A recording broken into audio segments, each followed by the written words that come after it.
Culture Media. Hello everyone, it's us, we are here. Culture Media, the OGs, yeah. Facts. Literally the OGs. I'm the queen and I'm here with my co-host. Y'all already know who I am. He's the It's cartoon. your boy Hot Rod. Another edition of the Culture Media Podcast. Is it another edition of the Culture Media Podcast?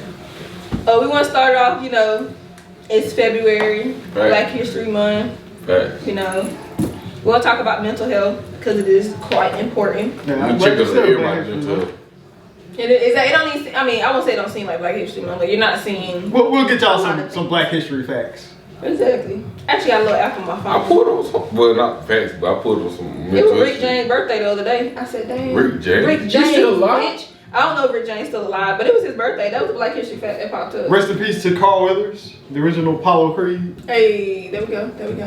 But yeah, But my person for Black History Month that I've been looking up is Lewis Lattimore. what does Mr. Lewis Lattimore do? Well, he used to be an inventor. Oh, okay. The guy that invented like the filament inside of light bulbs, which he got railroaded because when you Oh, think of light because, bulb, you don't- Thomas they don't- Edison? Yeah, they don't even mention his name. Like Yeah. Thomas Edison invented the light bulb, but the guy that invented the way to make it work is a black guy, and Yep. they don't even mention him. Now, So- I would say if you watch the latest version of Bridgerton actually does give that gentleman, Mr. Lattimore, his credit. Because there's like a scene where Thomas Edison is bringing light to that first neighborhood or whatever.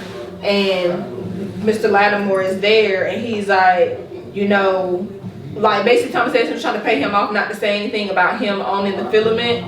And the outcast family that had the more money than all of the old, it was old money, it was new money. The new money family took Mr. Lattimore in and funded him even more so that they didn't have to worry about the old money people, and eventually like took over the whole thing and said, well, what you need to know is he's the one who invented what was inside, and then like Thomas Edison got mad. It's pretty cool. Like Bridgerton is, it's a drama, but it has a lot of facts in it. And I didn't even know that. I really hate how they whitewash history and make it sound like black people never contributed. Exactly, besides being a It's slave. like if you must have just never looked to say something like that, because there's plenty of contributions from astronauts to Madam inventors. C.J. Walker. Yeah, A lot of black women, you wouldn't be able to do nothing with your Did she hair. create like hair shit? She created the perm. And the relaxer, it'll be the relaxer for black people because the relaxer keeps your hair straight. I A wonder perm who makes it created curl. barbering? Like, who was the first barber? Like the air conditioner was invented by a black person. It's like there's a lot of important shit. Like you couldn't get through your everyday life without using something a black person invented. Yep. So it's like they really deserve more credit than what they got. And we gonna give it to them because boom. Yeah, because I swear during Black History Month they want to teach you about the same 4 or 5 people. Exactly. They want to talk about Martin Luther King, Harriet Tubman, maybe Sojourner Truth, but some people don't really talk about Sojourner Truth. They talk about Harriet Tubman, Rosa Parks, Martin Luther King, Malcolm X, and most recently Barack Obama. Yep. And then you'll swear they're the only people in Black History. They the that only do black anything. people that matter. Yep, you call those the token black, and then Condoleezza Rice too. They always like throw her in there as a female, and it's like, yeah, she was a part of the government. I want to challenge the teachers. From now on during Black History Month, teach about somebody besides them. Yeah, give Because a different person. Really, they should have like a Black History class. That's why I would love to see. Can you take that in college? No, I don't think. Unfortunately, there's not a course strictly geared to. Well, I mean, there's theory classes about black people, which is interesting because they're saying it's a theory versus the actual facts that happen. So. Well, yeah, I don't like the way it's relegated to Black History Month because I'm black every people do stuff the entire year. Why is it we learn about for 11 months we learn about all the white people and then only 1 month we learn about black people? And then it's always that white person in Black History Month. Like, Here's your butt. Bitch, you didn't move. The fuck? like I'm black every day, 365 days. I am black because you gonna call me something like that when Y'all got a whole month to yourself. I'm like, Bitch, you got the rest of the the year. rest of the damn year. The fuck? That's why I make sure people know I'm black every day. It is so you asked who invented I was saying barbering? who was the first barber, but you said Egyptian. Oh, yeah, I can believe that. Well, you can't really go okay who the first person to be a barber because there's always been in every society somebody who does hair. I mean, it say the first barbering service performed by Egyptians. You had cavemen out here doing each other's hair. I was just reading what it said. I know, I'm just saying, like, somebody was like, when they were growing all the hair down over their faces and stuff, somebody had to pull their hair back and keep it out of their face so they can go hunting and stuff. I mean, I don't know. Anyway, back to the mental illness. But I found a little song. It says, "What is the history of black barbering?" So it's from the 1600s to the 1860s. Barbering became a way for enslaved black men to navigate the world outside of plantations as skilled tradesmen. Yeah. So they used to go around, making sure everybody was trades. Get fired that shit. Yeah, they one of the oldest trades because hair will always grow. Yep. But yeah, back to our mental health. You know, that was our quick little, Black History segment. Did y'all know 1 in 5? Somebody put the star up saying the more you know. 1 in 5 adults have mental illness. Yep, I can believe it. So it's 5 of us. One person. Who it really would be. Yeah, if it's our normal 5 people, I feel like it's 3 out of 5. 3? 3? Yeah. Who 3? Me, Keisha, Lika. I don't know. I think legally she's a little lost. That's a mental illness. Yeah. That's a mental illness. I would say you have anything like that. Why you think you do? I know I do. What do you mean? I'm actually seeing a therapist for it. Like, what do you mean? I mean, what is your illness? So, I don't know. We about to die. We're going to diagnose it on Friday. We're going to see. It could be anxiety. It could be depression. I feel like it's definitely anxiety. I'm depressed, but it's not a... It's a different depression. It's not like I want to lay around the house and not do stuff because I'm always active. It's not that. It's more of a depression of emotions, because that can be a form of depression. You emotional depression? Yeah. Hell, I might be. What do you You are. I'm emotionally unavailable.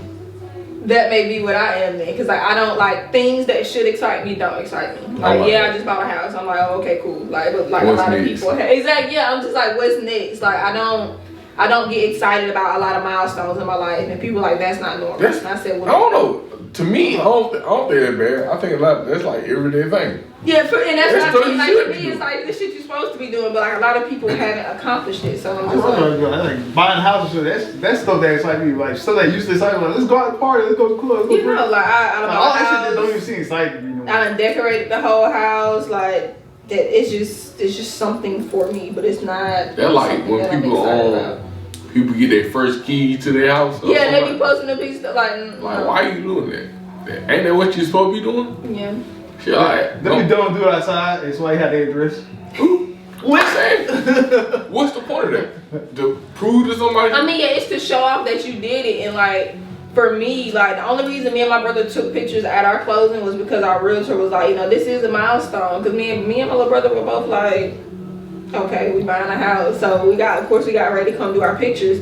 But if she wouldn't have said that, we wouldn't have took pictures. Right. We would have just, moved in, do what we doing now. Like, that's kind of like me. So like when the folks seen me with, like, I'd have had a Charger and a Challenger. For like, damn, you had 2 good cars. And they called. But apparently, like, that's when I talked to, because I made my first, like, you had asked me off camera, what made me make a psychiatrist appointment. Well, I was like, well, me and my little brother made a deal. Like, if one of us go to seek help, the other one has to do it. So he had already went to his psychiatrist appointment. They referred him to a therapist, and they started him on antidepressants. And I was like, damn, you already done did that, right? Cool, I gotta do it next. So it was really easy. Like, it's a website called website called ZocDoc. You put in like your insurance information. It tells you who it was virtual. So I was really sitting on my sofa talking to her, and she was like, I don't think you need medication. She was like, you just need somebody to help unpack, all the trauma you've been through. I was like, oh, okay. And then she scheduled me an appointment for Friday. So Friday morning, I'll talk to a therapist. But I was just sitting here thinking, like, my little brother is pretty cool, pretty chill. And I was like, if they prescribed him antidepressants, they definitely gonna prescribe him. Sometimes you don't be depressed. Like, well, she said I lack motivation. I don't think you do. And I'm motivated to like do things, but like, you're supposed to be motivated in general to just like be happy, to get up. Those things like that might be the person and shit. I'm motivated to do nothing. Exactly, like I honestly feel like I didn't explain this to her, and I was to my therapist. But like we did so much when we were young. Like now, I don't want to go out. I don't want to go to the club. I don't like none of that stuff excites me. I did it from the age of 18 to 21. Like I'm sorry, I have a big part of that. A lot is my fault. I mean, it was fine. I can say I've experienced it. Like I had a lot of fun, but I don't feel like that's like at 28. Like you shouldn't still be out here in the club every night partying. Like you should have bought a house. Like you should be establishing yourself. I say the same thing when I see 35, 36, 37. They go like, what? Everybody in here is younger than you. Why are you here? Exactly. Like you they elder. Like shit's weird. I've been seeing old ass men in there trying to get got their slides on and everything. Shorts and little beat up shirt. Club no more. Why are you in here? Yeah, I mean, I feel like bars it's an upgrade, but for me, like there's not too many things that actually like just hold outside of food. Now, if I'm going to a very nice restaurant or if I'm going to try new foods, that does excite me. I love food, but like accomplishing milestones, like I got my numbers back from my last year's performance sales wise. And I was top, my store was top 150 in the company. And everybody's like, oh my God, that's such a great accomplishment. And I was like, I should have been top 100. Like for me, there's not I did good. It's always, I could have been better. So that can be an issue where you're always beating up yourself, but you never actually relish in the accomplishment. You're like, well, I could have been better. Why wasn't I better? That's definitely me. I can feel you come like that sometimes. It's like, okay, yay. It doesn't really seem like, it's hard to describe. Like it's like it could have been more. You know what I'm saying? Like, exactly, because like you know that you're better than that. But in my position as a manager, like my performance isn't just hinged on me. It's hinged on my people. So I have to empower my people to want to be better, so that it reflects on me as being better, like in the company overall. But like that for me, that can be tiring too, because if somebody don't want to do better, they're not gonna do better. And it's like either I have to try to show them why they need to be better, or I have to get them out of the company, because you're obviously not going to be better. And to me, that can be very tiring. Like having to constantly, because I'm not a micromanaging person. I hate to be micromanaged. I don't like to micromanage people. If I give you the idea, the plan, I feel like you should be able to follow the plan and do it. But a lot of people can't. And I've realized like it's a generational thing. Like my little brother's generation, my little brother's 23. I hired a lot of young people. I feel like I do stress, but not to the point where I have anxiety attacks or like I just break down. Like when I get super stressed, I just shut down. Like I just don't want to deal with it, and I won't deal with it. You ever stress like over your mom? Nah. You stress? Except for that phone yesterday. Huh? Yeah, that phone pissed me off because I paid for it. Yeah, but the main thing that stresses me is when I feel undervalued or underappreciated. Then I'm just gonna, I try to not show it, but at the same time, it's like you can tell like when people like short tempered or short worded with you, or just overall look like they're in a bad mood. Like if anybody that knows me know if I'm in a bad mood, you can tell. But it's on your face. Yeah. But I feel like when I am super stressed, I just shut down. Like I'm not doing it. You can't make me do it. You ask me why I didn't do it, and I just say I just didn't. Like that's the answer. I didn't want to do it. Like I didn't. Cause for me, like being a leader of people is a lot. Because when people are having issues, they bring those issues to you. And I'm an empath. So if you sit here and tell me, empath means like if you tell me, man, I'm really struggling, to pay my mortgage, my light's about to get cut off. Like if you're giving me a lot of negative things, like when you leave the room, those things are still with me. And it weighs me down. And I'm like, damn, like how am I supposed to help this person be better at a job when they got so much stuff going on as soon as they walk out of my door? Like that's something that I hold on to that. So as an empath, like it's hard to work with people because you have to have a barrier that stuff doesn't get to you. But if you truly have to care about the people who work for you, it's impossible for that stuff like not to harbor on you. On top of it, you gotta think about on top of all the stuff that I personally have going on myself. My mom having cancer, just found out my stepdad, they amputated their man's toe, so that man got hit. I told him he only 96% of a person. He laughed so fucking hard, but yeah, you missing the toe now, so you ain't 100% no more. Like, of course, the pinky toe at that. Like, you know, your pinky toe for stability. So he got to be put, he's in the hospital now, but he has to go So if you have an extra finger, would you be like 104% per person? I guess you would, because you got more than a normal person. But like, you know, I just bought a house, so for me, the stressful part wasn't even buying the house. It's the what do I put in this house? Like, yeah, I got a house now, it's big and empty. So like the last 2 weeks, I had people working on my house. I've been out buying stuff, trying to put stuff in the house. So like me having to deal with all that, and then you bring what you have going on here to me as well, and I have to help you kind of navigate through what's going on. Like, to me, that stresses me, because it's like I've been upset the last couple of weeks about the amount of money that I've had to spend on my house. But some people don't even know if they're gonna have food at home. Right. So like, it makes me really think about like the issues that I have aren't realistic to a lot of people. And it makes me think it makes me switch my mindset. Like, I don't want to be upset that I spent so much money. I want to be grateful that I had the money to spend. Like, you got to change your perspective. You don't know look up the definition of empath? Mm-hmm. You don't know struggle till you had the DoorDash ramen noodles. Well, I had to do it when I had COVID. You know, you can't leave the house. Ooh, that's some expensive ass ramen.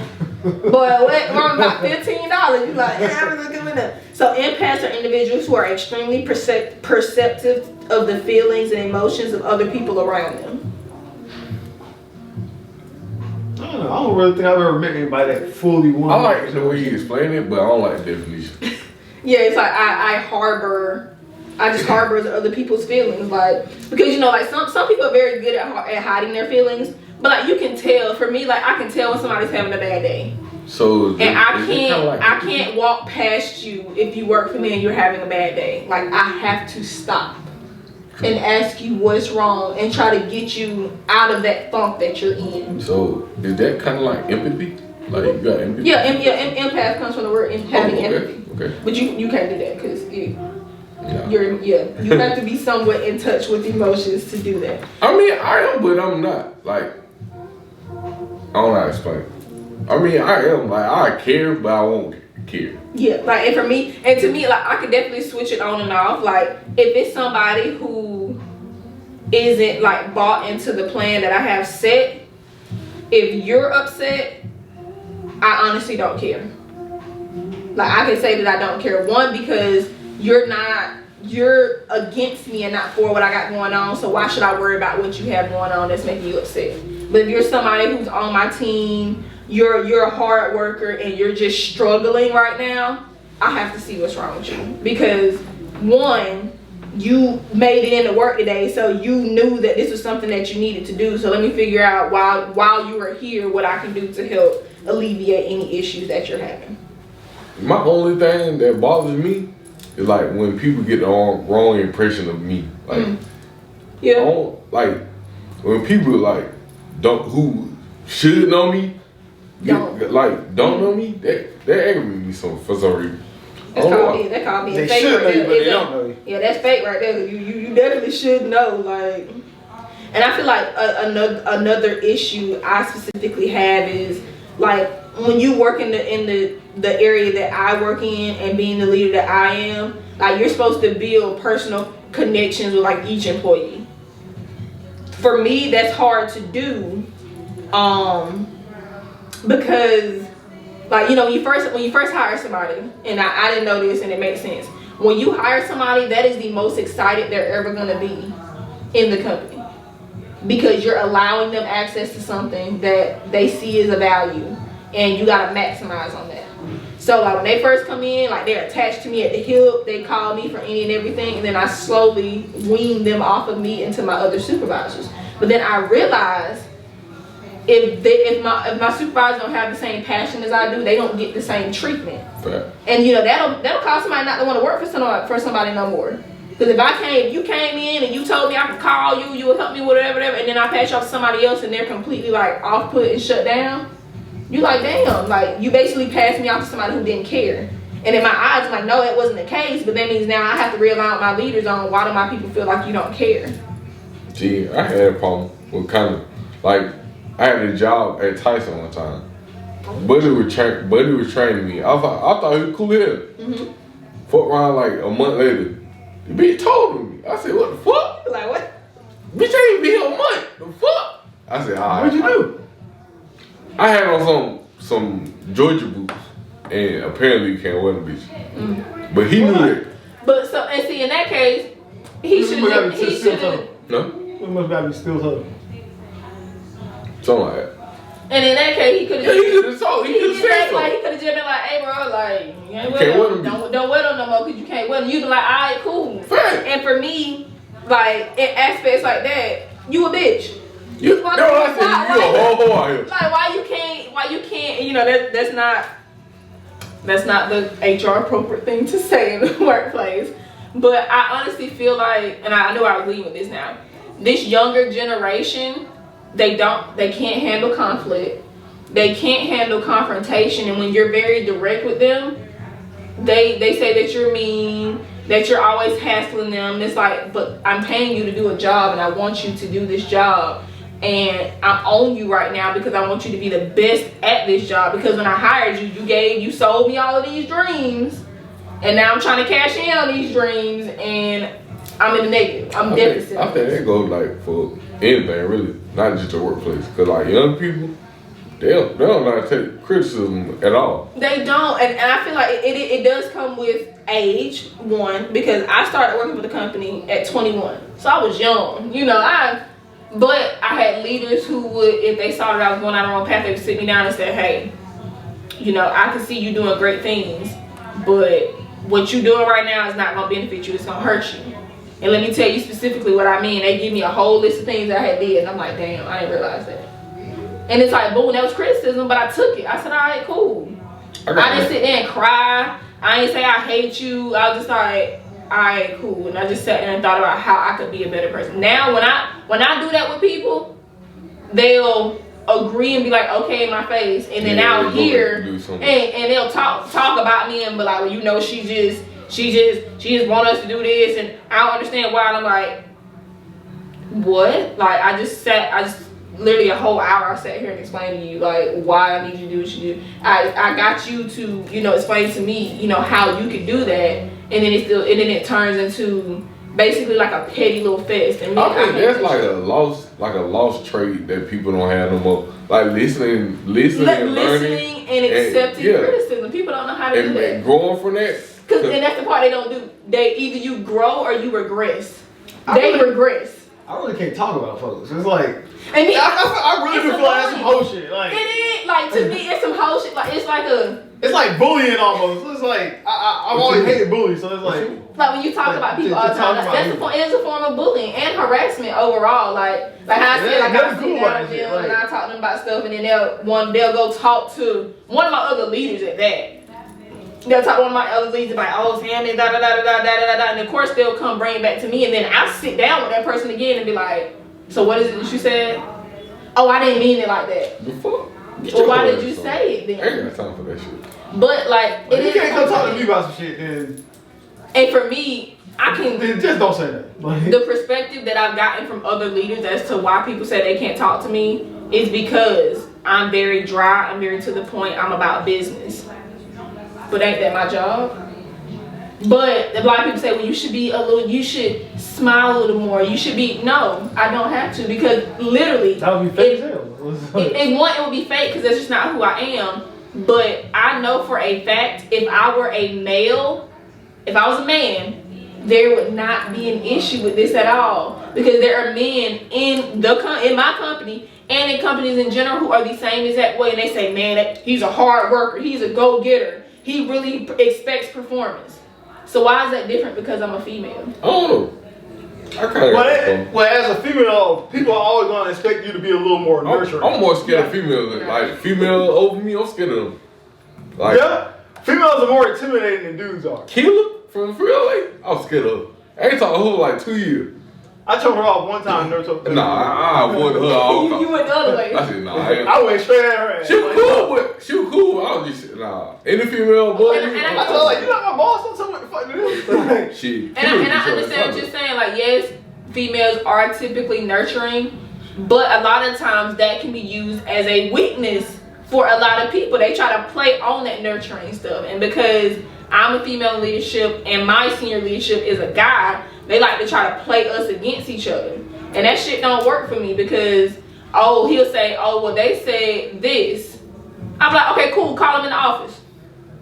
I ain't no time to play, because I don't do the he said, she said. Fact. You said this, you was grown enough to say it, so when I bring you in this office, I want you to say it with your whole chest. And I'm like, okay, so please explain to me why, I'm hearing that you said this. And then the first thing they say is, I didn't mean it like that.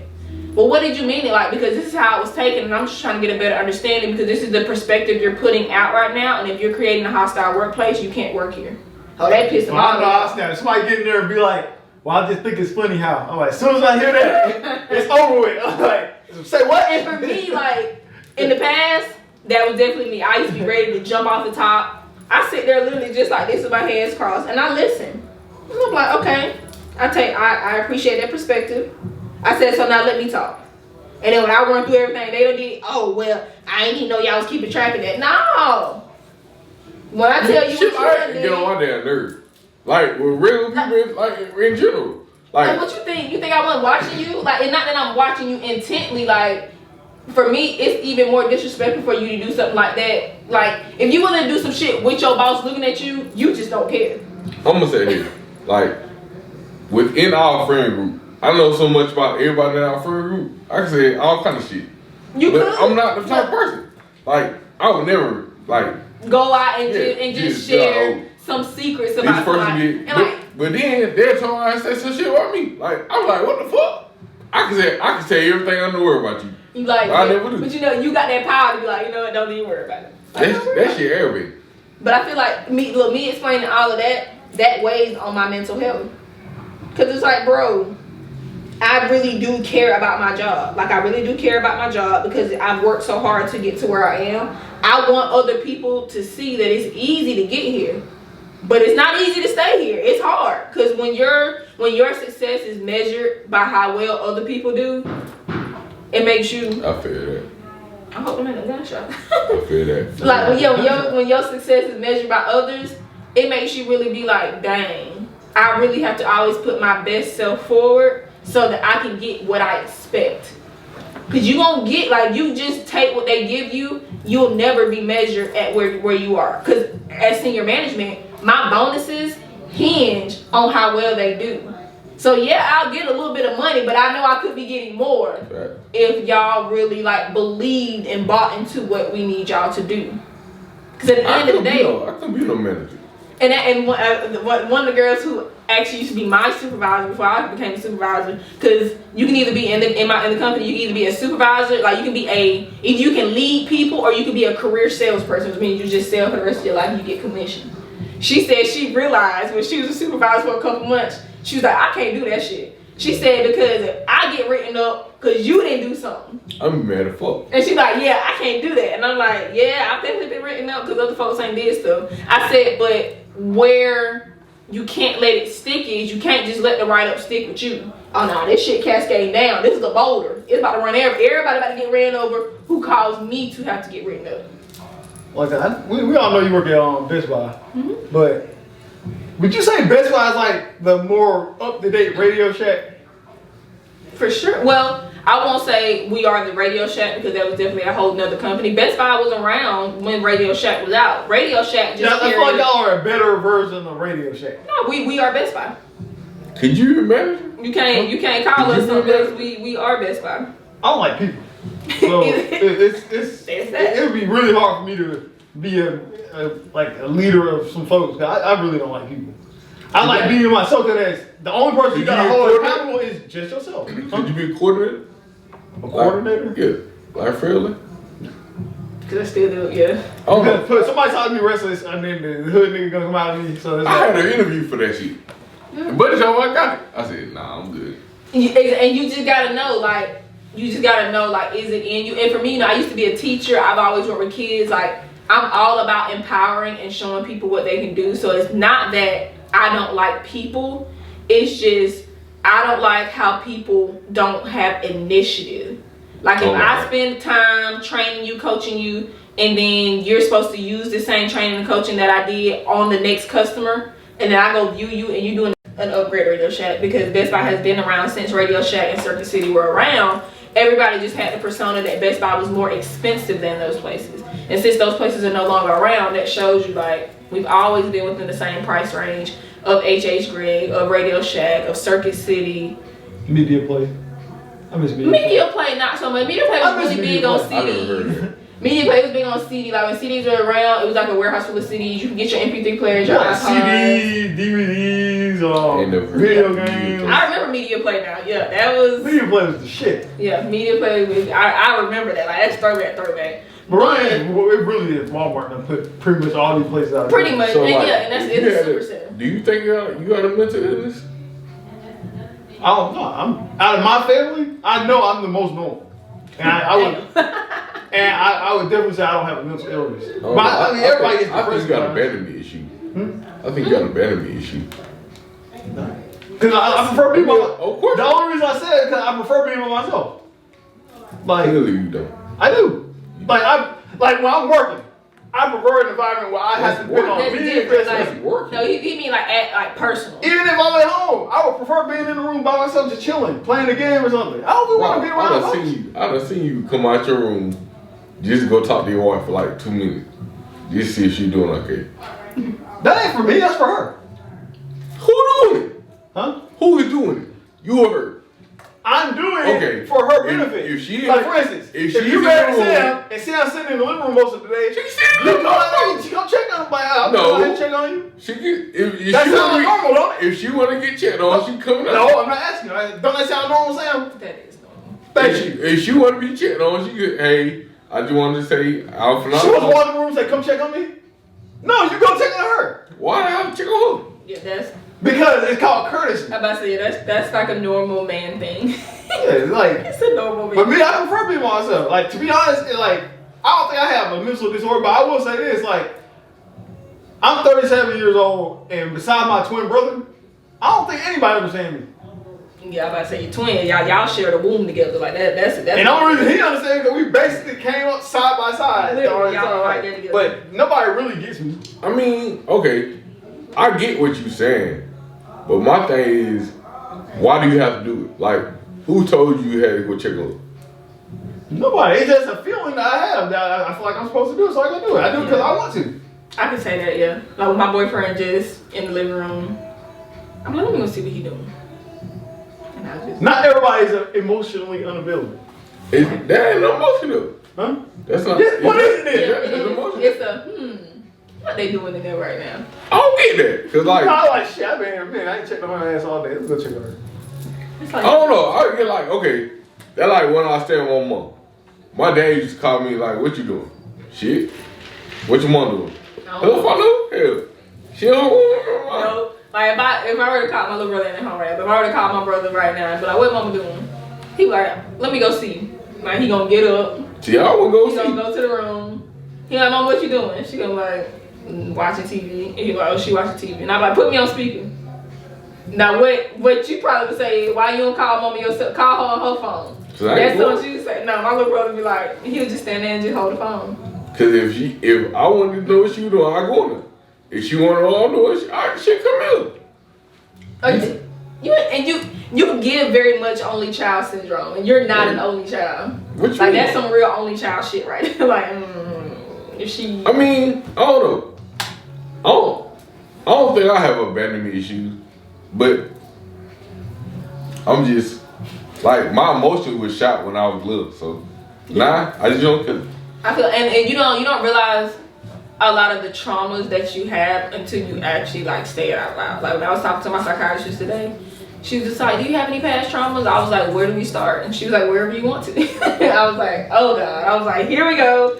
And then she was just like, "Yeah." She was like, "You just need to find a way to, unpack everything and then pack it back in a neater order." And I was like, See, I always been in tune with myself. Like I know who I am. Like when I was younger, all that shit happened. Like me, my mom, man, my dad, we talked about it.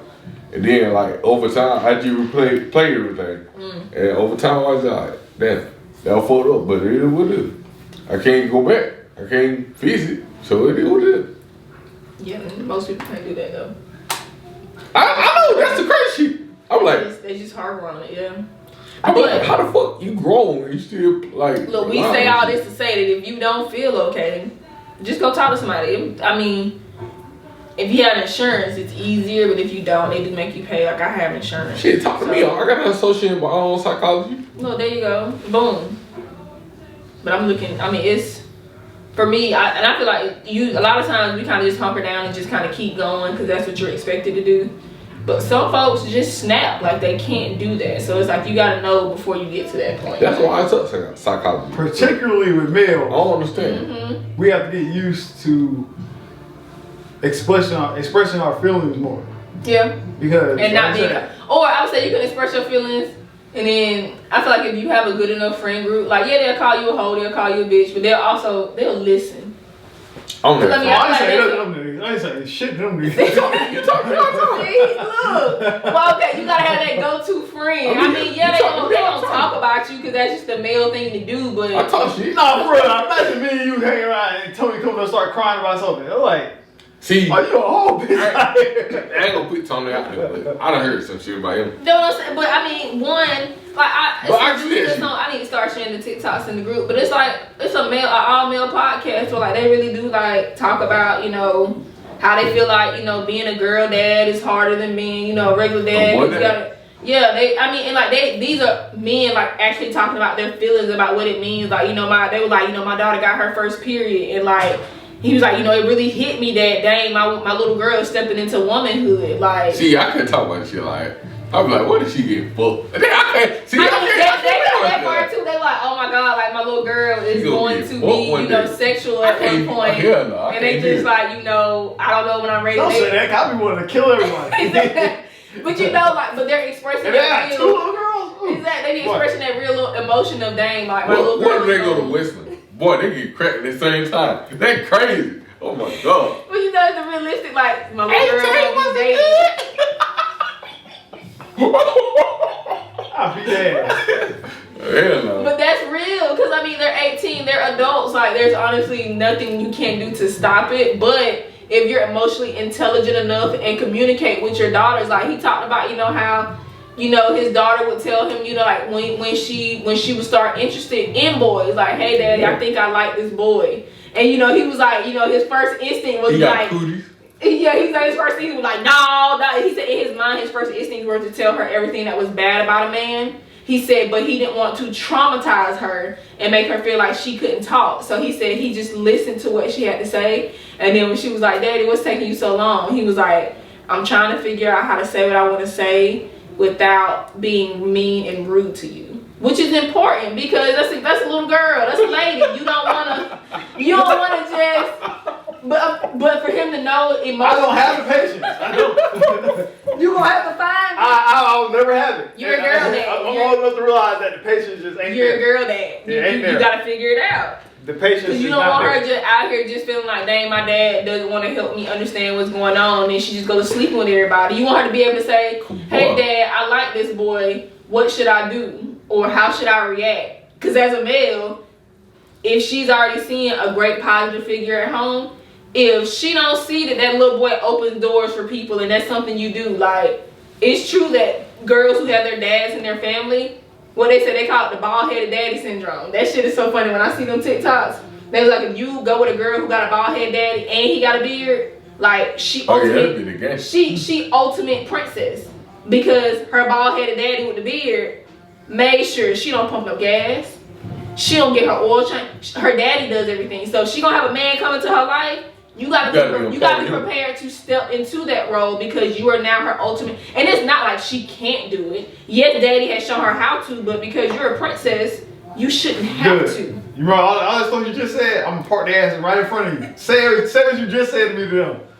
What? As soon as they bring a nigga in front of me, I was like, oh, so you bold. See, with that, I be like, if I had girls, I think about me. Mm-hmm. How we run through Westland? What? Hell no.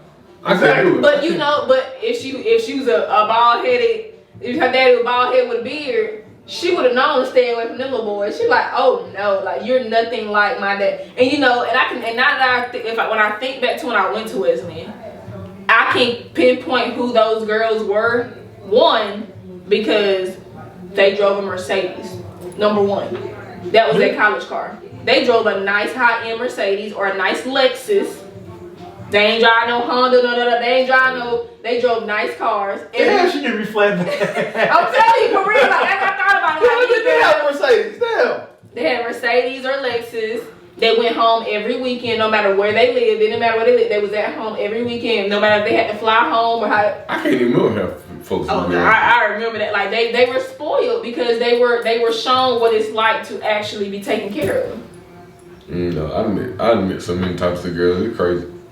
That I don't sound thought like the nerdy girls, they went on that. They the freaks.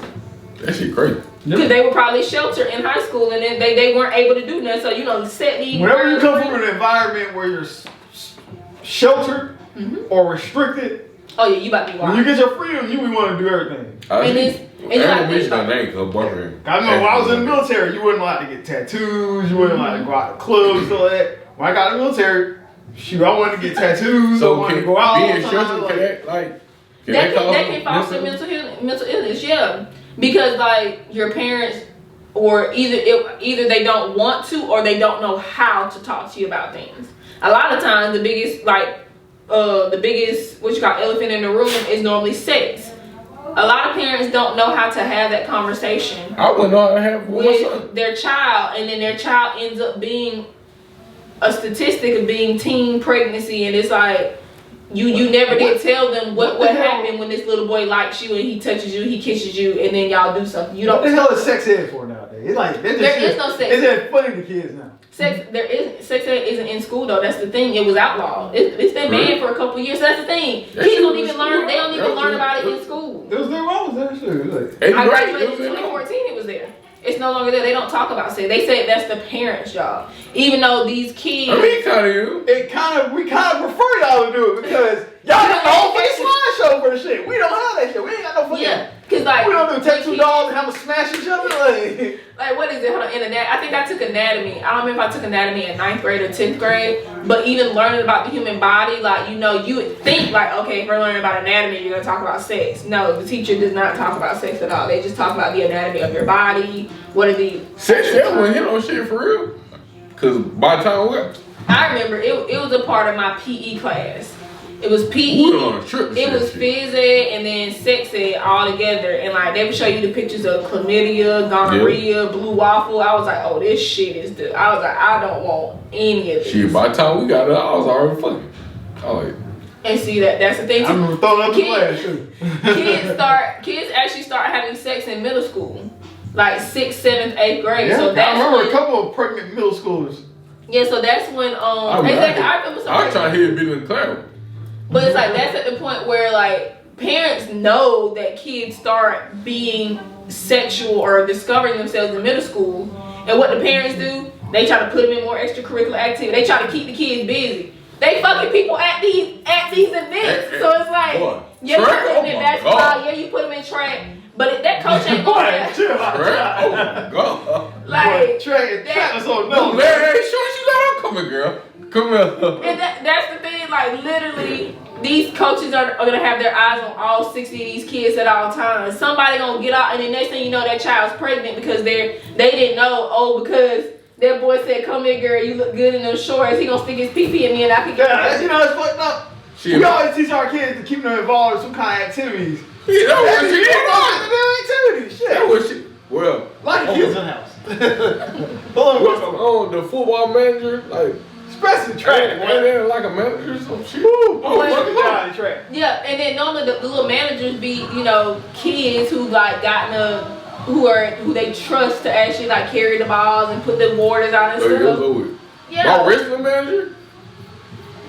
See, that's what I'm saying. So it's like if parents really like bit the bullet, yes, it's uncomfortable, but if your kid knows about it, they'll at least know about protection. Like, if you're gonna do that, make sure he got one of these. He need to have on one of these so that you're safe.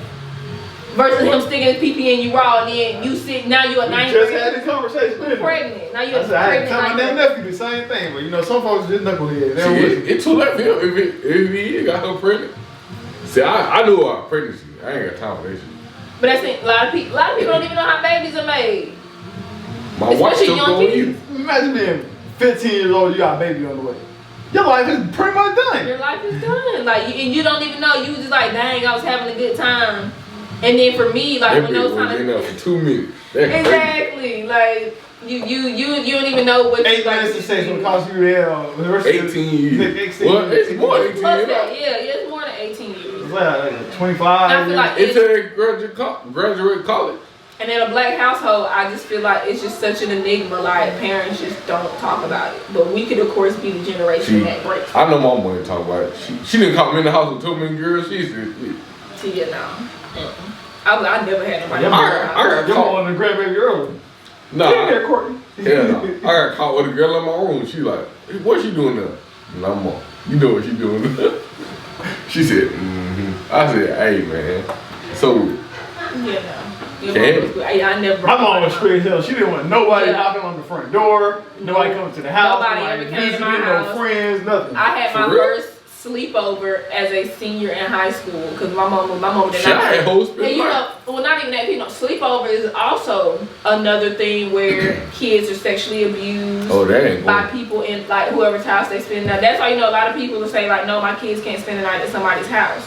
Because you never know what's going on in that person's house. You don't know what adults there are, they males or they females, or they're in and out of the house. You and the key. Yeah, like you never know. So you met my mom and my dad. Like, and it's true, like opposites attract. Like my dad real outgoing. He likes being around people. He like partying, drinking, and stuff like that. And my mom more reserved and like to be at home just with her little games on her computer or whatever. She's chill, yeah. I'm thinking I'm like both. I'm reserved, but I'm outgoing. Like, I can flip my outgoing switch on when I need to, but my social media gets very. I used to be real outgoing. Now I don't care about nothing. Somebody called me antisocial. I said, me? Every time I look at your snap, you be somewhere. Half of them be old, but yeah. That's all. I was like, what the hell he at? And I saw the dread. I'm like, oh. I just be reposting shit. Like let me, Lord, I know this probably gonna be long. Like. But what types of mental health issues are there? So you got anger. Ooh. That's a mental health issue? Yeah, anger. Like I used to have bad. I wouldn't consider that. Cause everybody get angry. Well, no, not you know. Everybody gets upset. There's different levels. You can get upset, but anger is when you feel like. I gotta go punch this bitch in the face. Like I gotta go shoot this bitch. That's anger. Like that's. I've always had an anger problem though. Boom. That's what I took anger management. So anxiety and panic attacks. Like I said, I didn't have anxiety. I don't have panic attacks. My anxiety stems from, as I talked to this later today. My mom suffered from alcoholism, so I had to take care of my little brother. And she was a functional alcoholic because she would at least still go to work, get paid. But because she was an alcoholic, when she got off work, she would drink. So I had to drink, and with my stepdad at that. But I would have to pay the bills. So I learned how to use a debit card at 13. I learned how to pay bills. I learned how to put gas in the car. Like, so I have anxiety of not being in control because I've really been in control more than half my life. So when I'm not in control of something, like that really just like sends me into overdrive because I'm not in control. So boom, anxiety. Bipolar disorder, some people can be really, really happy, then really, really sad, or disassociate. Some people can do that. Body dysmorphia, disassociate. So that means like you know, it's so weird. Like we're a walking meat suit, but we're a presence inside of our body. Some people can basically feel as if they're not a presence inside of their body. I don't know how to do that because shit sounds weird, but disassociation is like literally like I'm not a presence inside. Exactly, like it's like you're looking at yourself from the outside. How in the hell do you do that? No idea, but some people have that ability. You're talking all I can think of is sleep paralysis. You stare. I feel like you got like that. Body dysmorphia disorder. So you know how some people like swear they just fat, they overweight, and they're actually the most skinniest thing in the world. In their eyes, they think that's body. They literally look in the mirror and see an overweight person. And you see somebody who need to eat a hamburger. Yeah. Borderline personality disorder. You know that's where people can like the movie Switch Split. When there was auto, there's borderline. Depression. I don't get that. Hey, he played the hell out of that role. When Patricia came out. or when the he's showing out. what is it? The monster or the thing that he grew into? Yeah, that shit was wild. I think I'm getting what is it called? Borderline personality disorder. Yeah. I know I am, but I think I'm like leaning towards that a little bit. See, there you go. Like you got Patricia in you? No. It's like Courtney, then the cartel. Like I can switch it on and off. That shit. See? You got depression, you got dissociative and disassociation disorder. So that's kind of like the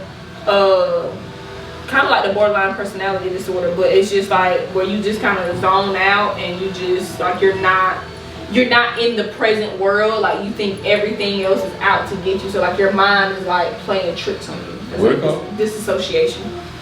Then you got eating disorders. You know, like bulimia. I just like be overweight and stuff like that. Yeah, I know a lot of people that be overweight, but I haven't met a whole lot of people that they're like bulimic or something like that. Except that white girl I saw. You know, we saw inside the Dollar General. She was on crack. Oh, crack. Then you got hoarding. Hoarding is a disorder. You don't feel like you can give up anything. Yeah, my grandma had that. You need everything. Hearing voices. Hypomania and mania. So you know, like that's when people like mania is when you go out and you just buy a whole bunch of shit. And then you have to go return it because you had an episode of, I want to go buy everything. And you know you didn't have the financial means to do that, but That's you did. crazy. I think Shemaine got that. Loneliness. Loneliness can be a disorder. Obsessive compulsive disorder, OCD. So, you know, always making sure shit is where it's supposed to be, or having to knock on something 3 times. Yeah, that's what I do. Like, if I turn the light switch off, I have to turn it off and turn it back on again because it needs to be an even number. Exactly. Even though I don't. It's hard. Nothing's gonna happen if it doesn't. Like whenever you do no something, lines, like if I tap my this, I have to tap it again because I need to be. That's OCD. It's like this. And that's like it's in your mind. I think I used to have OCD as a kid. My mom used to cuss me the fuck out. I quit turning my light off and all. I'm like, if it's not right, I can't move to the next thing until this is done. That's OCD. Panic attacks, paranoia, damn, phobias. Some people are like really phobic of a lot of shit. I see. Like, So like on TikTok, I be looking at this thing called Lassophobia. oh god. And megalophobia. Like Yeah, some people are scared of really, really big shit. that shit crazy. Like how? Like really, really big shit scares people. Like And that's deep seas and shit. That's not toprophobia. That gave me a little bit. It's like the fear of little holes. Like there's a lot of That little hole, holes. yeah. I don't like it.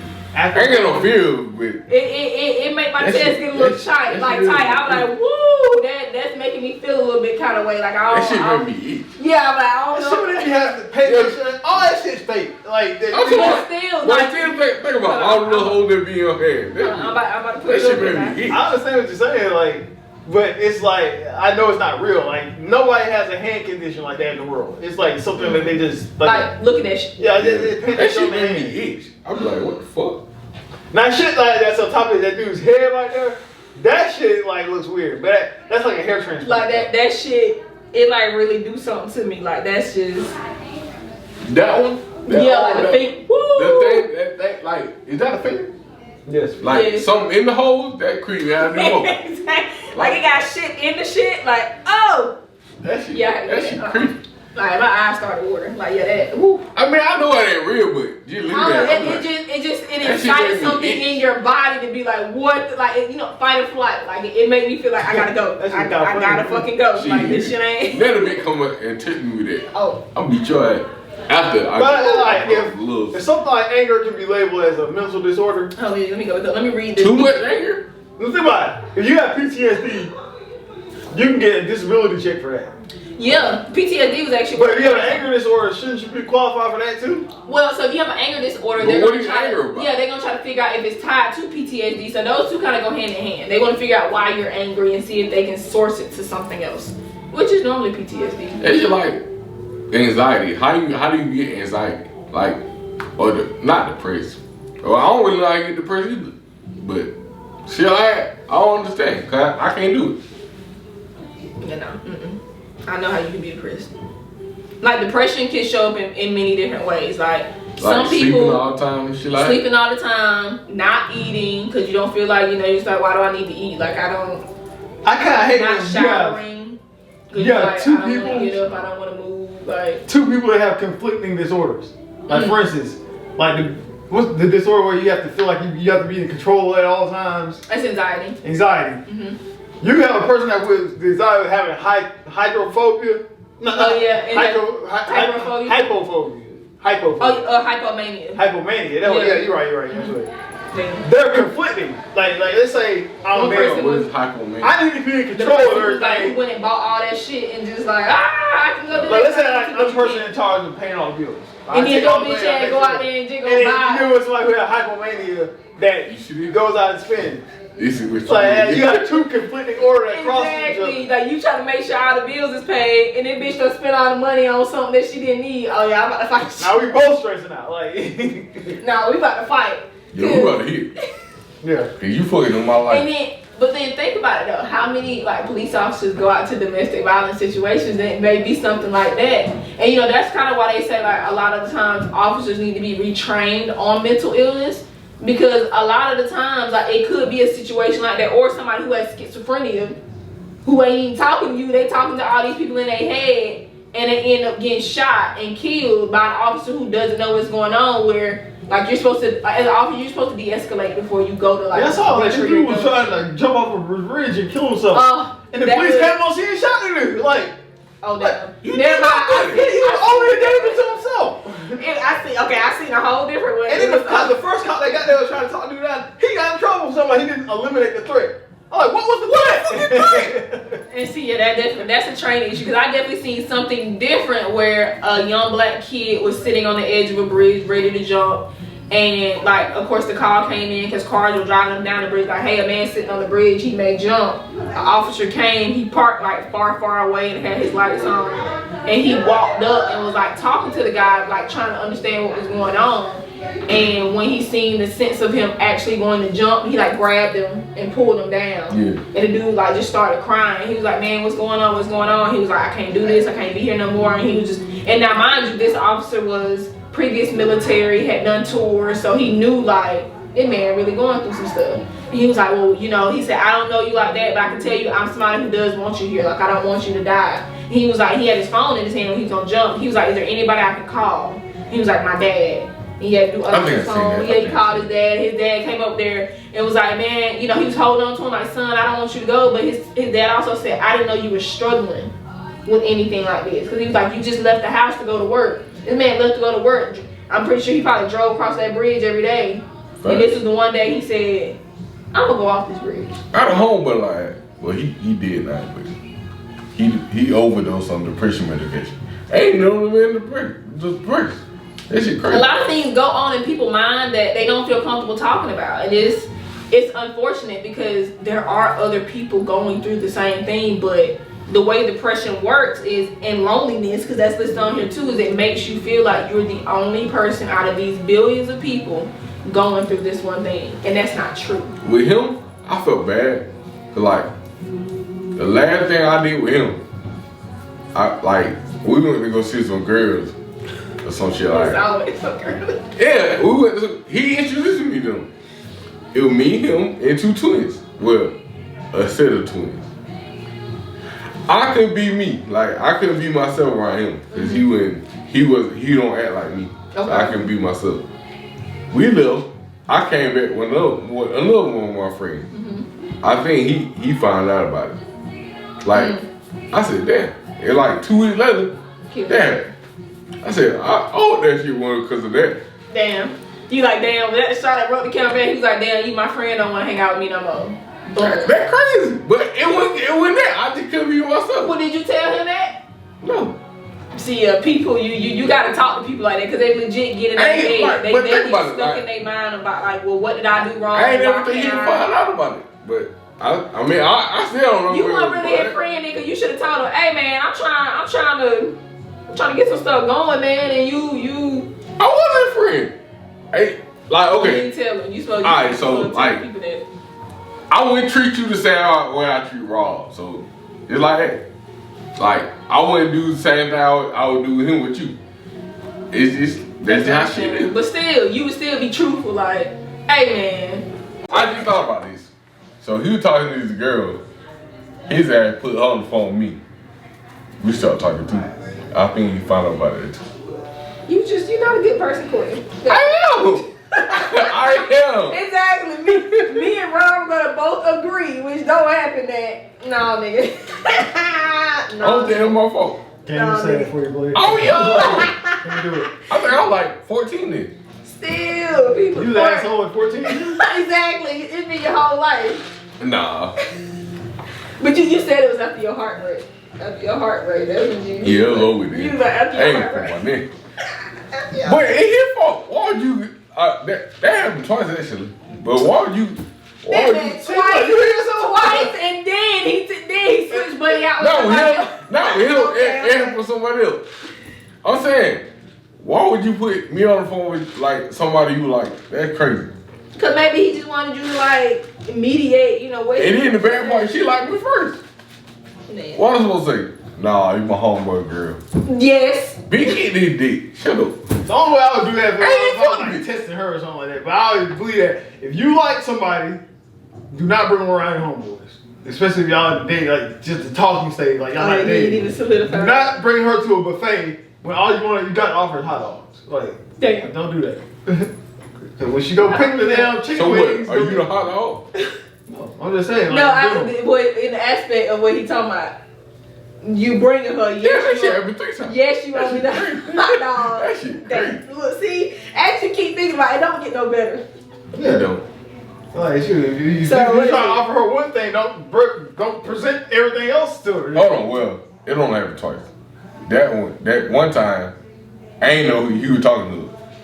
And then, like, after he find out I hit her, he was talking about, I love her. Bitch, she can love her. I ain't know nothing about it. Damn. Okay, so you got sleeping problems, you got stress, you got suicidal feelings, Like, I already got suicidal sleep attempt, issues. I like to sleep. tardive Sleep dyskinesia. paralysis. What's that? Tardive dyskinesia. What is it? Slings with target. I don't know, I'm about to click on it because I've heard of that, but I don't know what it is. It's a condition where your face, body, or both make sudden or irregular movements where you can't control. So it's like, I guess it's like facial tics where your You like face. call it Tourette's, I guess. Kind. Well, Tourette's is My more hand of be a noise. twitching still. Like But I Tourette's think- is the actual noise that you make. I guess you know. My hand be twitching still, but I think that's because of that little issue I had. Okay, at one point in time, I don't think it's because of that. Going through something like everybody got a little bit of trauma. Oh, for sure. I know. What? It's rough. We see Courtney got trauma. What Yeah, trauma I'm I got? giving everybody trauma. Yeah, you traumatized me, bro. Hey, that ain't my fault. You And then you keep saying it ain't your fault. How it happened 3 times and it ain't your fault? Every twice. You are the common denominator in No. what's The happening. only thing them issues have in common is yours. It's you. Okay, so if you put me on the phone with one of your girls and she start liking me, it's not my problem. You weren't supposed to be a part of the liking. You didn't tell me that. That's your fault. I would assume that you wouldn't approach her like that. I didn't approach. We was on the phone. Don't matter. She said, "What's your name, Courtney?" And then, well, I got your number. Now, can we talk? She said, "Okay, I ain't got shit to do." That shouldn't have been the answer.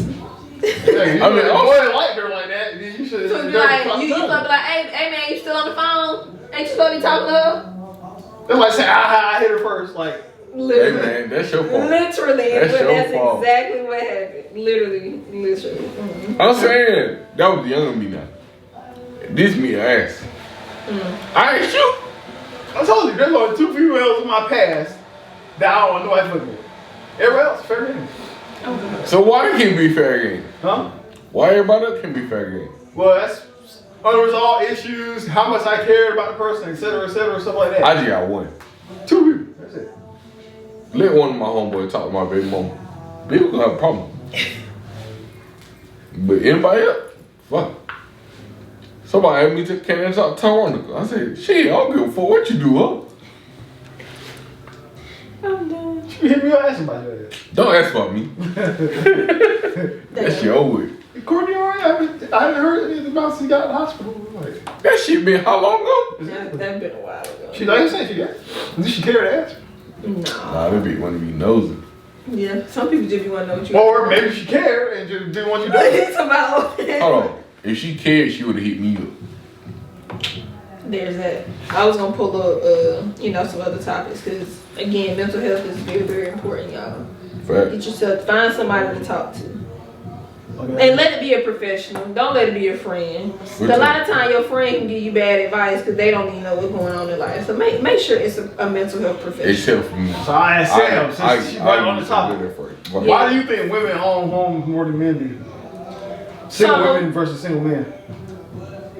I think it's because, like, single women want to have something that they call their own a lot more, and they don't want to be on the other end of, like, when you share an apartment with somebody, like them trying to like kick you out. Like if your name is on the lease, ultimately they can like you don't want to be in that kind of situation. So when did you move out? Like what age?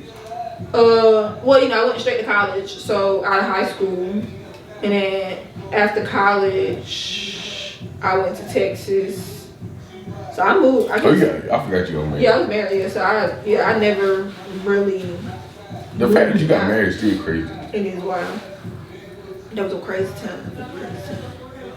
Definitely way too young. I think females, like, when they move out, they don't want to go back. Like me, I ain't got a problem going back to my mom's house. But I never. When I came back from Texas, I did move back home with my mom, and I was there for about 2 years.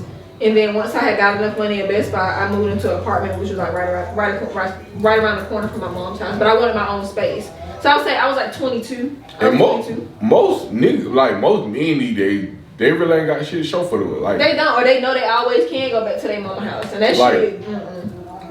Females are more progressive than men are these days. Like men are happier with less than women versus women. Like for instance, a man can have an apartment with an air mattress, and a TV set on the floor, and a game system. And he'll be happy as fuck, living like a king. And he'll never want to get leave that situation. And then think about it. Most niggas are on child support. So you can't really own a house. So that means you thinking about how much money you don't fucking have. Like you can't really own a house. You can't even go get another job, cause you gonna take money out of that check too. What if you got married and you got a divorce? You gotta pay alimony and all that shit. Yeah. You can't own the house like that. So I feel like in those situations, what would you say a man could have done better to not be in those situations? Don't get married. No, stop. Exactly. We ain't going there. Stop. Let's rewind all the way back. Go ahead. Rewind back. The first thing she said was, what does a man have to do to avoid that situation? Don't get married. Stop. No. Stop. Hold on. Back up still. You're going too far forward. That statement alone suggests that there's only one person that has a problem. And there's two people that are causing an issue. There's always two people. Both sets of people have to be held accountable. Okay. Not just the man. But who has the most to lose from it? You're right. So most cases it's a dude. So in that case, and us knowing that statistically, like what can you do to prepare yourself for that? I was just on Facebook having a conversation like this. Why is it like when a guy puts his faith and trust into somebody, they make it seem like it's his fault? Like, you know what? You're supposed to trust me. I can't wait to talk to you about it. Huh?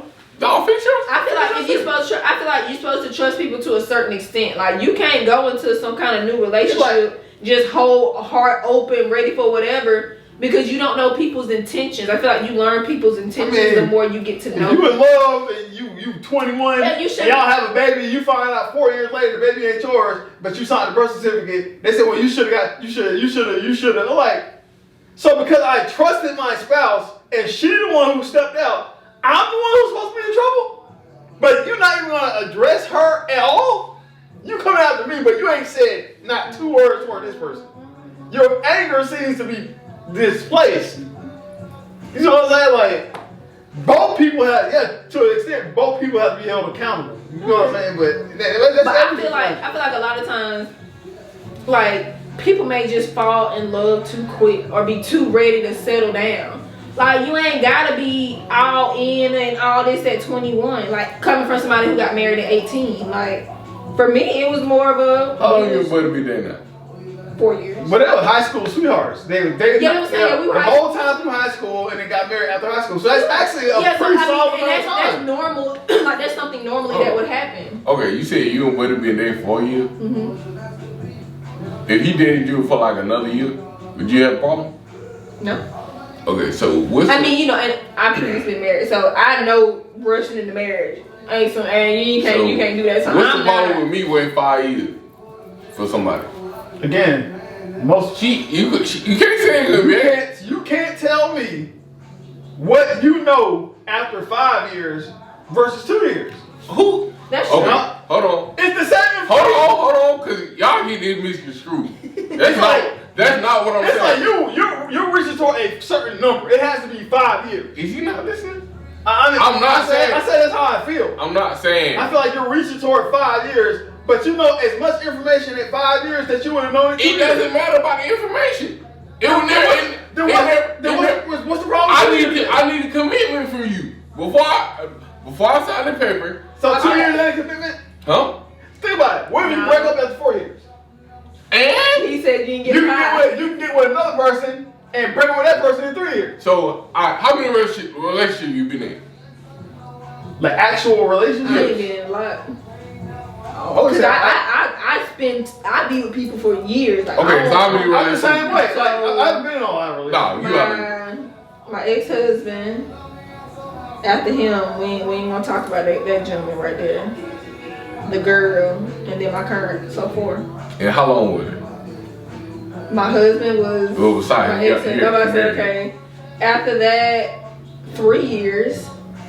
She was 3 years, and then this is the longest one at 4 years. Okay, so 3, and 4. Mm-hmm. Okay, so So all you the like Shmaine, Ty. you married her. They don't count. Yeah, don't count Oh, it. don't count Shmaine. No. So I had Janie, I had Ty. How long is it? Janie, I talked to for 3 years. Okay, so what's the problem? I mean, what happened with that? Why you married her? You saw what's wrong with it. Well, why you married her? Because you saw how many issues she had. Okay, so I was trying to help her through her in issues, 3 but years, I can't but you wasted 3 years of that. You wasted 3 years of your I was life. not wasting it. I was trying to But elevate. did you marry her? No. Okay, so was that a waste of time? I wouldn't say it was a waste of Okay, time. so what's the problem?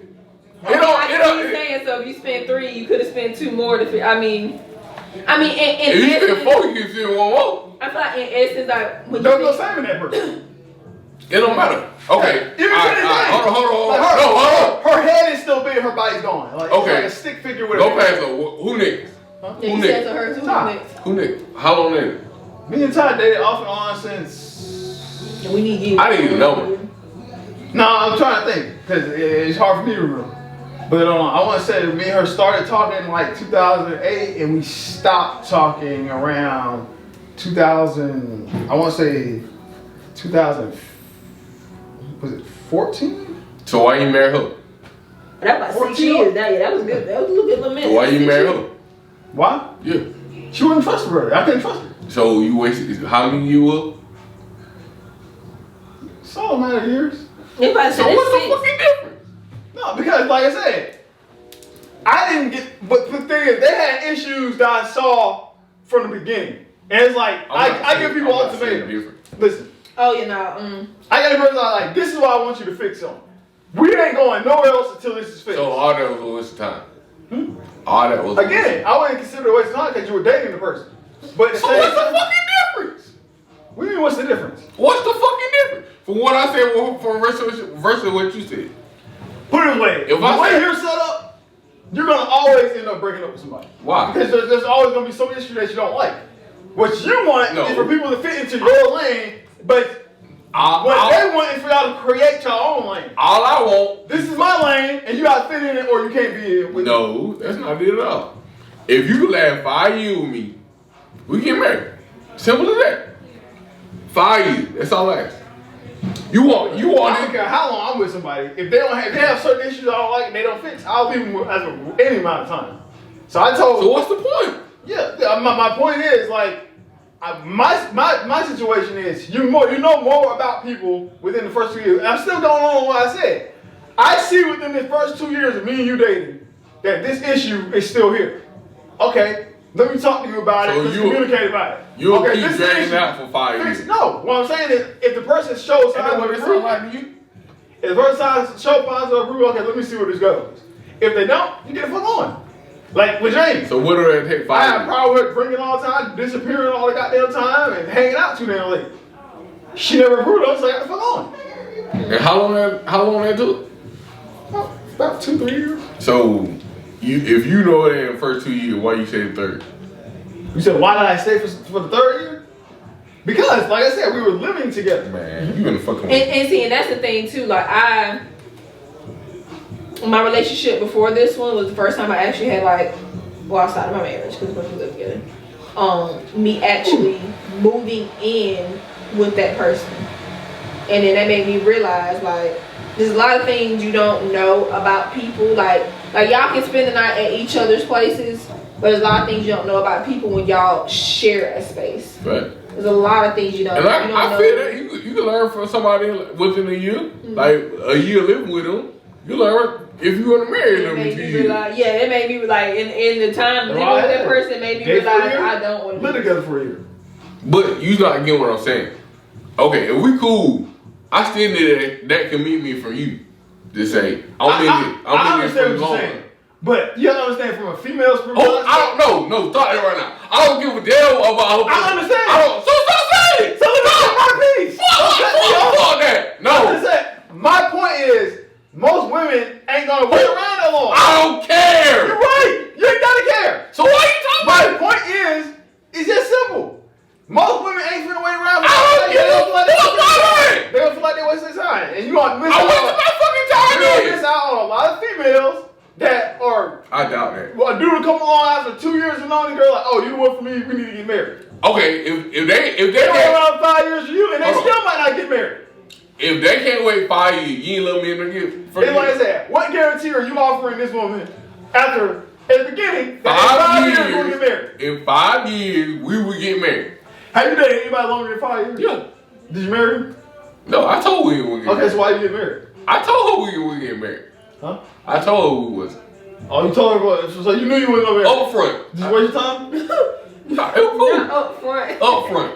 I told her, nah, it's over. Did you waste your time? No. Why didn't you waste your time then? Well, y'all must have been beneficial to each other in some way. Yeah. They were dating then. Y'all just fucking each other. Nah.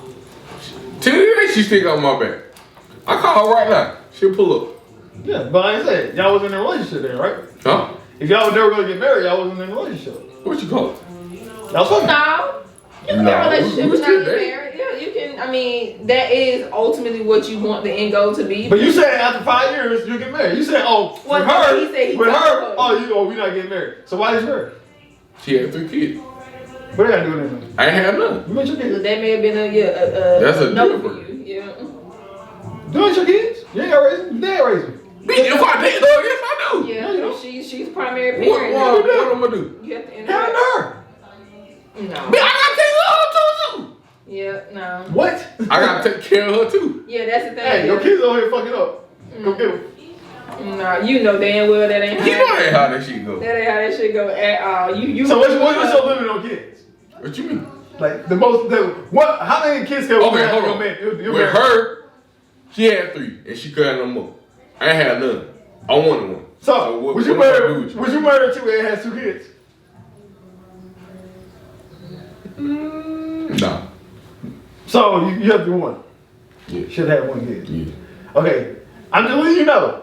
You 30 now, right? Mm-hmm. 30. You probably old heads now. Most women at age 30 have about 2 kids. I talked to one. Well, now she what is got it? a kid. I said most. I met a lady at a steakhouse who was 42 and she didn't have no kids and she. I know was one that single. 40 something. She got She no would kids. she traveled the world. She was just like, no. She was like, I don't ever. She probably like you. They just don't want no kids. Yeah, she was like, I don't want any kids. She was like, I'm. And that's cool. That cool with me. I got one. I don't need But none. most females by age 30. have Oh yeah, for at sure. least 2 No, kids. by the age of 19, they got kids. What you mean? But that still ain't nothing. If you look, you can find. But if you just out here, And that's another thing too. I like You them. ain't really supposed to be out here looking for nobody. Like whatever your lifestyle is, you're supposed to like see like who's commonly in that lifestyle with you. See, that's where I'm at. I changed up the person. Yeah, I got 3 of them. So if I was to ever be single again, I would try to talk to a female that probably have at least like 2 kids. That be reasonable. You know what I'm saying? But She either got one or none. That's all I'm doing. But hey, as a dude with 3 kids, not too many females want to try to talk to you. You got 3 kids. Oh, but to hinge back off of this topic, like most men always have the perspective that they can always go back to their mama house if they want to. And as being a sister of brothers, like that's something that they do indeed always go, I can just go back to my mama house. And for me, I feel like there should be a certain point where that shit get old. Like there's a certain point where you should have established yourself and gotten something of your own, whether it's an apartment or something of your own, to where you're not always in a situation with a significant other that they can put you out and you won't have anything. See, the way I see it, most men should have their own, like their name on everything. You can't just put me out. I own this. There's that. But like I said, most niggas can't do No man should move in with a female. None. Move in with a female? Women have that get out of my house complex. Men usually don't do that. Shit, I do it. I know. I said most men. Women are the main ones that like, get out my shit, Please. get out my shit, get out my shit. I'm like, if as a man, you should be able to have your own crib and your own car. I would say, just as a person, male or female, you should have your own. Having your own is important. Like, as long as I've been with my wife, I've never told her to get out the house. Shit, I would. The one time we had a house when her name was on the lease, every time she got mad, get out my house, get out my shit. Girl, and I would have said, girl, fuck you. I told her, I said, I'm not leaving a damn place that I pay bills in. You get the fuck out. You tell me to go, I'm leaving. First of all, you should never be at a point to tell somebody to leave anyway. Like, fuck. Exactly. You should never be angry enough to tell somebody that. I'm too respectful. You gonna throw them out in the dark? Like, that crazy, man. Exactly. They just want to have like a sense of I superiority. try to do that. That's right. I try. Fuck you, got my life. It's stressful. But I'm too nice of a person. I say. You're right. I understand your point. Sometimes you just gotta say fuck. But do you finally get where I come from with that marriage shit? Yeah. I mean, the 5 I always years. understood. It's just like I said, women and men are wired differently. Most women are gonna want to get married. And at some point, you have to kind of accommodate them because there is a person who's gonna be. No, we don't. The point is, what I'm saying is, if that person's gonna be a part of your life, you gotta have to accommodate them in some kind of way. You can't just say fuck them, fuck them, fuck them, fuck them, fuck them, fuck them, fuck them. I agree. The relationship will last. The person don't think, well, he don't give a fuck about me. Why be? I mean, I agree. So you gotta care at some point. Okay. Another thing I looked up on the depression sheet. Most dudes kill themselves because they're female. I know. I love myself too much. Either they kill I ain't themselves, say you. either they kill, either it's a suicide or a murder suicide. And you know why? Because the shit you talking about now. I come in the hug. I gave myself the hug. I did it for her. And then what she did? Yep. She turned around. Now you ain't got shit. Yep, murder suicide. that happens actually. Damn. Now you in the dark room with a gun to your head. Yep. They kill. And it's so sad because they have kids. They kill the kids too. They kill the mama. Because I listen to a lot of murder mystery podcasts. Like they'll kill the mother first. Then most time they'll kill the kids first.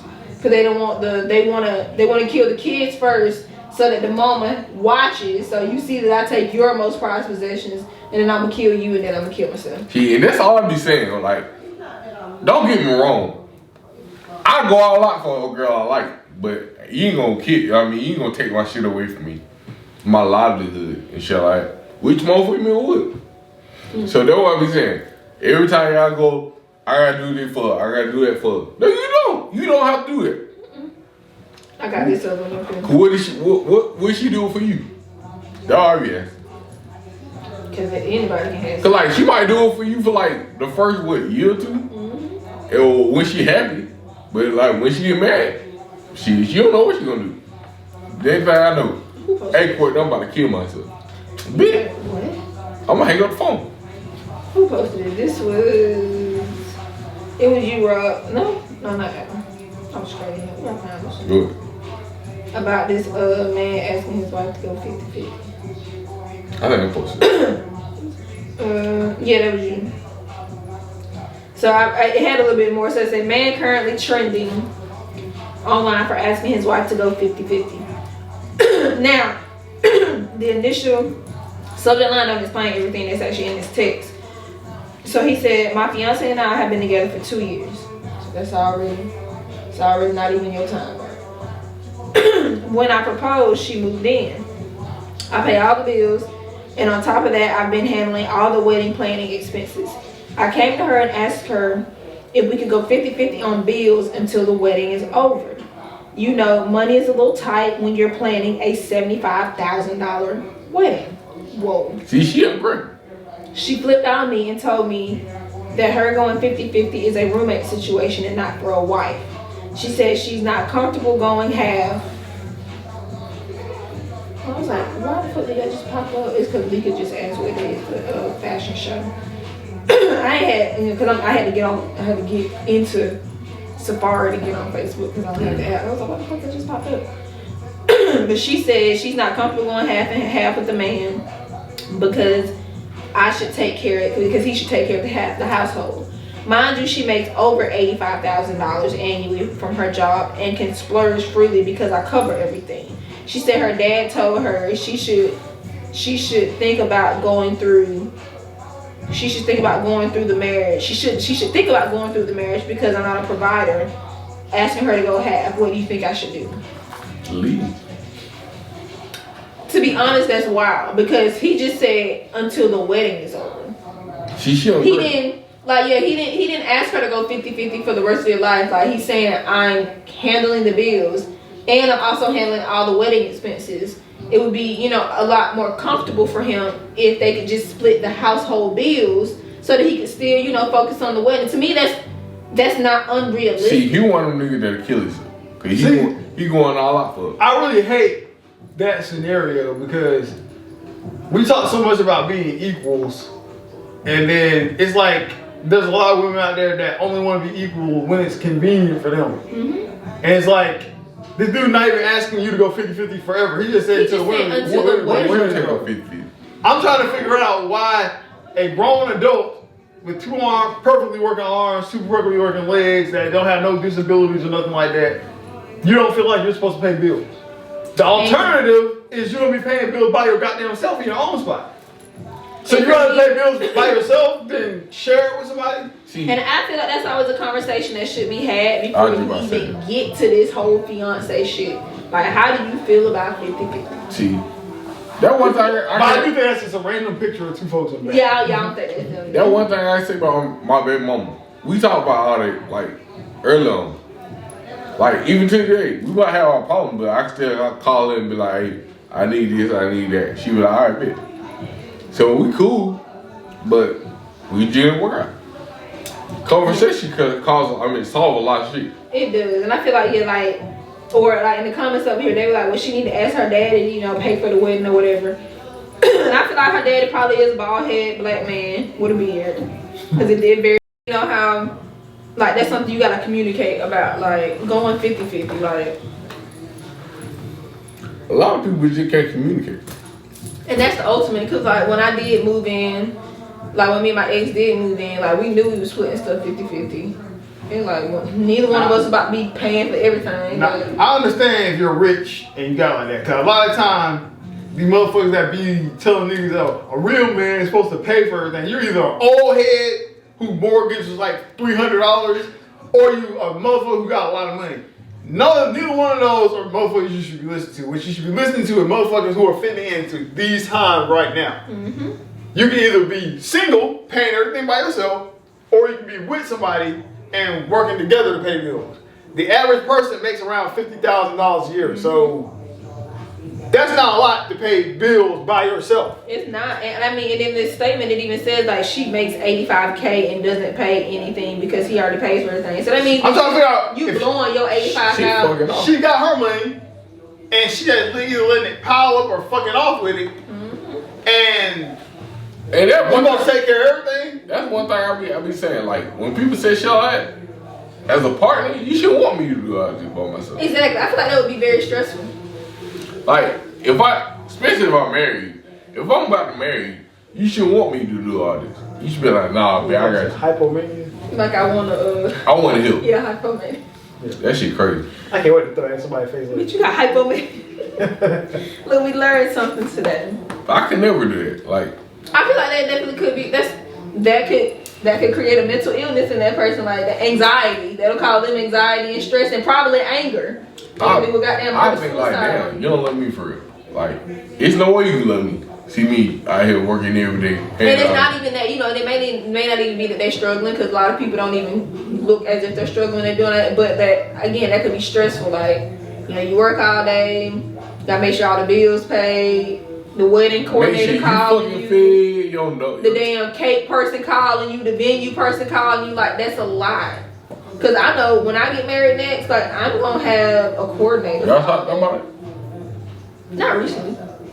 But yeah, we have $75,000 for a wedding. Or a working class person, that's a lot of money. That's a lot of money. Like, that's somebody's salary. Like, it ain't never that deep. Like, I don't even think I want my next wedding to be, because my first wedding wasn't big at all. It was like me, him, and his best friend. You go to the courthouse for $200. That's what we did. We went to the courthouse. It was me, him, his best friend was a witness. But I do think I do want a big, like, reception. But, like, I want the wedding itself to be private. Like, I don't need people watching me get married. Like, that shit's wild. Like, that's supposed to be an intimate moment anyway. Like, I just want to be invited to like the club. There you go. I want, but like the reception, like, you know, they're gonna show in a Frito jacket. Like, I want the reception. You don't see me dress up before? I done seen you dress up. When? My interview?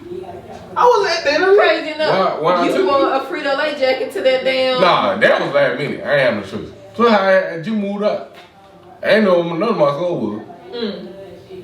But this time, we do some shit. There we go. I'll make sure you get a close gift. I don't have a really big reception where, like, it's a gathering of everybody, but not the wedding. I definitely want to have a nice wedding dress.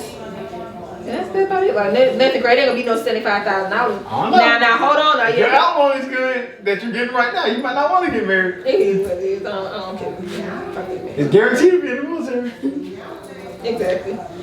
Like, it is what it is. But it would be no $75,000. Now, I do be watching Say Yes to the Dress. Them motherfucker dresses be high. Yeah, I saw that shit. Them dresses keep me high. $120,000. $120,000. You gonna wear it one time. Like, nah, that's the whole wedding right there, the dress. What y'all gonna be eating? You want flowers? I said no. You can either have this dress or you can have everything else. You ain't gonna have no meatballs, no pasta salad. You gonna have a dress. With the ruffles. I'm talking about Little Caesar's gonna be catering that motherfucker. I'm cool with that anyway. I ain't Little Caesar. Not Little Caesar turning to cardboard when you got 10 minutes to eat that meat. Not even 10, you got 5. Hell, you gotta eat that while it's real high. How long does it take for the preacher or whatever? I'm living to ordain you and stuff. That's like we all gonna eat first and then do the reception, because this piece ain't gonna last. Like, you gotta have it delivered as soon as you finish. Like, hey, go ahead and drop it off. I turn to a sponge after about 5-10 minutes. Yeah. Ooh, no. But y'all, we were getting better at closing out. That's what the little intermission was. Last week, we We ain't gonna talk about it. Yeah, we like some good pictures though. Shit, the one with Zoe. Delete the whole thing. Trash. Damn. No yeah, sign. We'll have that. Cause you forgot to turn the mic on. It's on now. Shit, I can't do everything. I'm a fan. You hear us. We are loud and clear. But the end all be all is. What the fuck you do? Make sure you checking on your friends and their mental health. What's your job? Come on. Make sure you checking on your mental health. Find somebody to talk to. Talk to me. 1-800 something.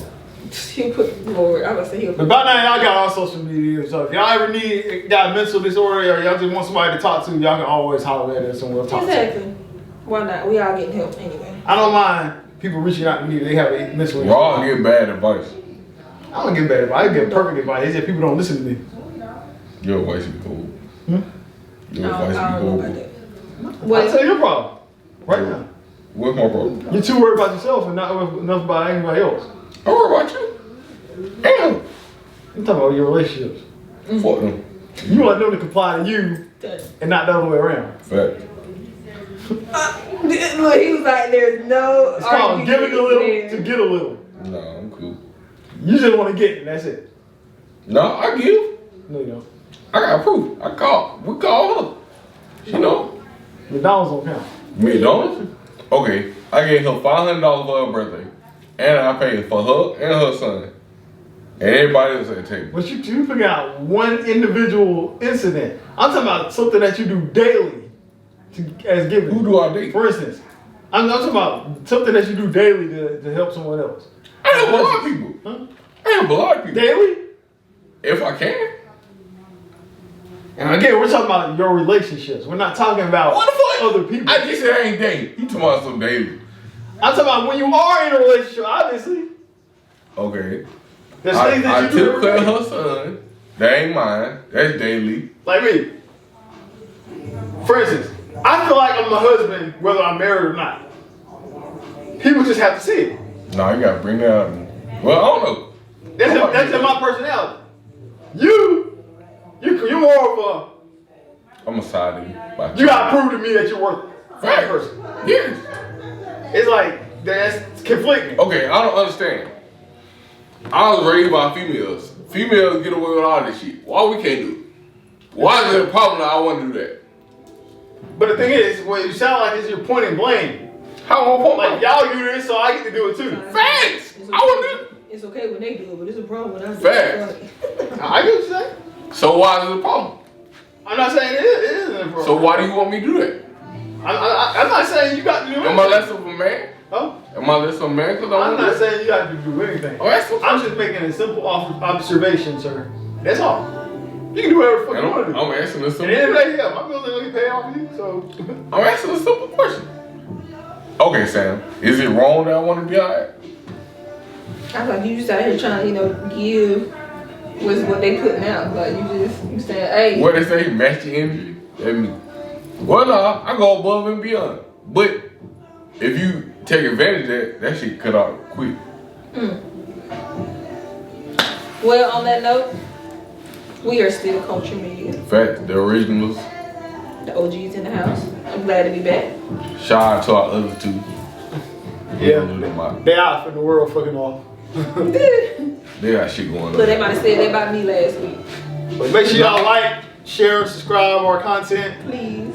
We trying to get I'm trying to get some people outside of Georgia. Mainly. Life Water is looking at us. Hey, that'll be a great little thing. And I that's actually a water I like. I love Life Water. That's actually a water I like. So we definitely want, be having our little water bottle over here on the side, Hey, I'm gonna got my own water drink. Put a little ad in the middle and be like, why don't you drink Life Water? Like, we're gonna get deep with it. Georgia Tap. Run our retention rate up. That's what we need. Not Shit, they said we need to get at least 10 minutes. Like, constant 10 minutes. Some Life Water? No, yeah. Like, he said our retention rate is like 4 minutes or something. Oh, you mean like people consistently watching our videos for 10 minutes? Okay. That's doable. So that's gonna be our goal then. They post an ad like every 5 minutes. So if we get 10, that's 2 ads. Okay. And we post our videos, so Yeah. the longer we last, the more ad they put. So I feel like we gotta start putting. Okay. That's all we got to do.